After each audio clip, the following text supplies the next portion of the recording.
We are 4 days out from Election Day, and we have about 100 hours until the polls close. And candidates are slowing down. They're not slowing down at all until every vote is counted. Well, our chief political correspondent, Emma Withrow, caught up with some political experts and candidates to find out their plan for the final stretch of the election season.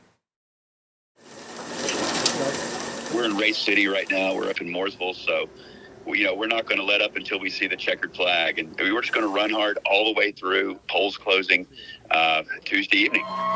Congressman Ted Budd was on his way to his second event of the day, and he still has one more after that. He's been traveling around North Carolina speaking to voters for months. Recent polls show it's been paying off, with Budd starting to lead the race ahead of his Democratic opponent, former North Carolina Chief Justice Sherry Beasley. I don't have much of a voice, but I've got great energy, and we're going to run hard.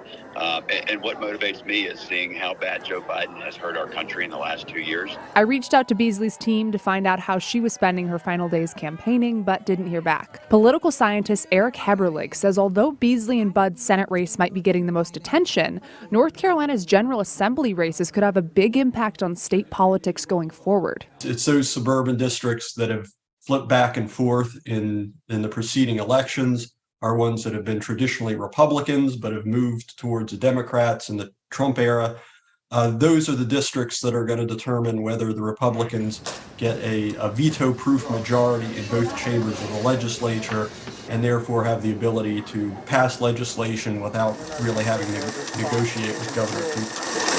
Heberlich's keeping an eye on House District 98's race between Republican incumbent John Bradford and Democratic candidate Christy Clark. Kyle Lupke, who ran as a Republican for the Charlotte City Council, thinks candidates need to be spending the majority of their final hours at early voting sites. I was at our early voting location here in South Park every single day, and I think that was very beneficial for me because in my race I won most of the South Charlotte precincts.